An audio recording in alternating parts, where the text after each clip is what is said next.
Good afternoon. Glad that you've chosen to spend some time studying the Bible with us today. Today we're looking at Gospel of Mark chapter 2, verses 13 through 17. He went out again beside the sea, and all the crowd was coming to him, and he was teaching them. And as he passed by, he saw Levi, the son of Alphaeus, sitting at the tax booth, and he said to him, "Follow me," and he rose and followed him. And as he reclined at table in his house, many tax collectors and sinners were reclining with Jesus and his disciples, for there were many who followed him. And the scribes of the Pharisees, when they saw that he was eating with sinners and tax collectors, said to his disciples, "Why does he eat with tax collectors and sinners?"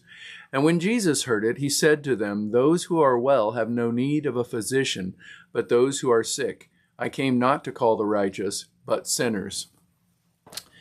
In this short passage, we have a couple of things to look at. First of all, Jesus is back on the scene. Crowds have come to hear what he's got to say. And he sees this tax collector, Levi, sometimes called Matthew. And he immediately says to him, "Follow me." Now, it's important for us to realize that no one... We see this in other places in the Gospels. No one comes to the Father but through Jesus. Jesus says that himself. And no one comes through Jesus unless he calls. In other words, I will never initiate my own salvation. I never come to a place where I decide to follow Jesus. I know we like that song, "I've decided to follow Jesus," but it's always in response.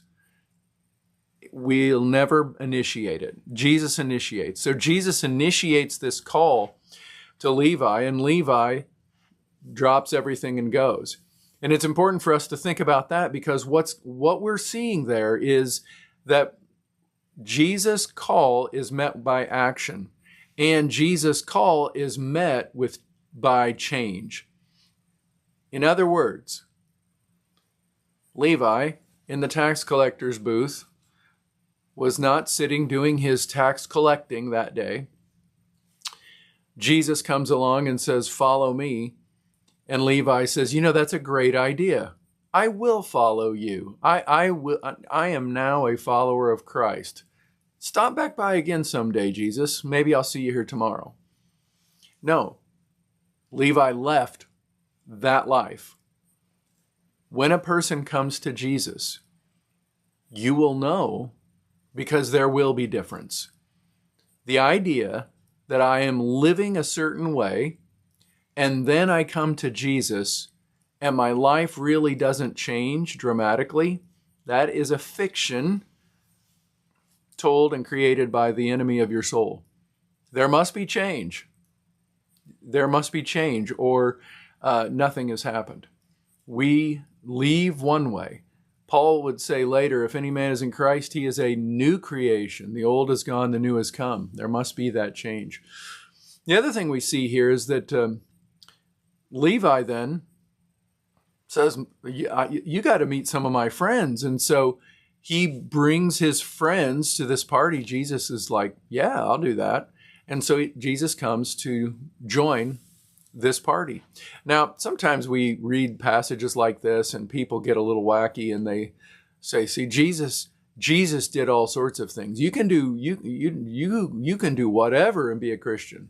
That's a stretch. Jesus did eat with these sinners and tax collectors. He ate with them.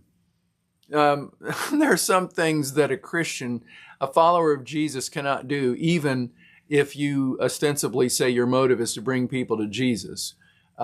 There still are some lines we can't cross. But Jesus is at this thing, and the scribes, the Pharisees, they're concerned because they want to know, wait a minute, how can he do this? How can he be eating with these people? And the explanation for that is that it's easy to see the Pharisees as the bad guys in the Gospels, but the Pharisees, they were the good guys. In so many ways, they wanted holiness for the nation. They were mistaken about Jesus, and they were mistaken about how they were going to get to their end goal. But their end goal was not bad. But what they were saying here was, We would never eat with those people. And the reason they would not eat with those people was not inherently because they thought they were better than those people. It was because the Pharisees were about holiness, ritual cleanness, and eating with those people would make them unclean. In other words, the evil, if you want to say it, to the Pharisees were very concerned about the contagion of evil. I don't want to catch the bad they've got. But that was the exact opposite of the way Jesus looked at it. Jesus was wanting to spread the contagion of holiness. Jesus knew that he could give something these people needed. And so Jesus wasn't afraid to touch the leper. He wasn't afraid to go to these places and reach out to these people. As followers of Jesus, we have to follow that as well. I like what Jesus says in regard to this, though. It's not the healthy that need a doctor, it's the sick. Occasionally you'll hear somebody say something like, I would never go to church, it's full of hypocrites. And I guess maybe they have some sort of twisted point, but really what they're saying is, I don't need to go to church, and so I don't go to church. But the people that go to church, I guess they're saying they don't need to go to, but they go to church. I'm not sure where the hypocrisy comes in, because what they'd be saying is, no, those people think they're better than I am. Well, maybe they don't. Maybe those people that are going to church know they need a doctor.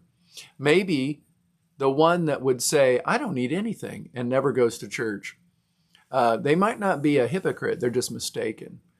We do need what Jesus has to offer. Well, I hope you're having a fabulous day. I hope you're staying in the Word. If you ever have a question, something I could help you with, if it's a personal thing, you drop it in a direct message, or if you've got a comment, that'd be great. I will see you again on Saturday. God bless.